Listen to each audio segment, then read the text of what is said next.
সোমবারও একই চিত্র দেখা গেল রাজধানী ঢাকায়। সকাল 8:30টায় গুলশানের বাসা থেকে বের হন সদ্য দায়িত্ব নেওয়া প্রধানমন্ত্রী তারেক রহমান। গন্তব্য প্রধানমন্ত্রীর কার্যালয় তেজগাঁও।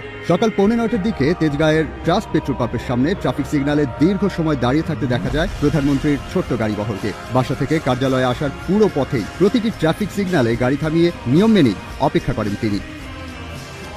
কোনো অতিরিক্ত প্রোটোকল নয়, সাইরেনের তাড়া নয়, সাধারণ নাগরিকদের মতোই ট্রাফিক আইন মেনে চলার এই দৃশ্য আশেপাশের মানুষের মধ্যে কৌতূহল সৃষ্টি করে। অনেকেই থেমে দৃশ্যটি দেখেন, কেউ কেউ মোবাইলে ধারণ করেন মুহূর্তটি।